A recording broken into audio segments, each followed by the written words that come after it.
कभी कभी माँ कुछ नहीं कहती, लेकिन उसकी चुप्पी दिल को चीर देती है।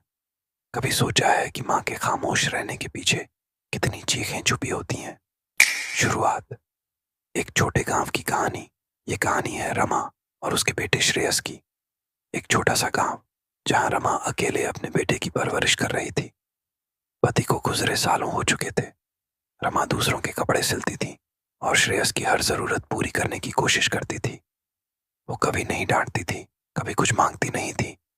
बस एक बात रोज कहती, बेटा, तुझे मुझसे बेहतर इंसान बनना है। बेटे की बिगड़ती रहा, लेकिन जैसे जैसे श्रेयस बड़ा हुआ, माँ की बातें उसे बोझ लगने लगीं। वो गलत दोस्तों में पड़ गया, झूठ बोलने लगा, स्कूल से गायब रहने लगा। रमा सब जानती थी, लेकिन चुप रहती थी। हर रात दरवाजे पर बैठी रहती, बिना कुछ कहे।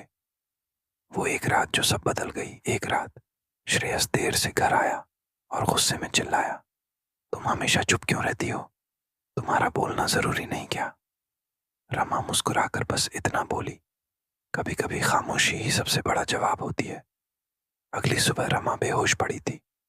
डॉक्टर ने कहा, बहुत देर हो गई है, अगर 2 दिन और देरी होती तो। पश्चाताप का तूफान। श्रेयस टूट गया। उसे माँ की चुप्पी याद आने लगी। वो भूखी रहना, पुरानी चप्पलों में काम पर जाना, बिना कुछ कहे दर्द सहना। उसने माँ के सामने रोते हुए कहा, माँ, मैं बदल जाऊंगा, बस एक बार और मेरी बात सुन लो। नई सुबह, नई शुरुआत। माँ ने कई दिन बाद आंखें खोली, कमजोर आवाज में बोली, बेटा, इस बार तेरी खामोशी कुछ कह रही है। श्रेयस ने खुद को पूरी तरह बदल दिया। पढ़ाई पूरी की, नौकरी की और फिर एक एनजीओ खोला जहां वो हर उस औरत की मदद करता है जो रमा जैसी है। सीख और संदेश। माँ की खामोशी सबसे गहरी होती है।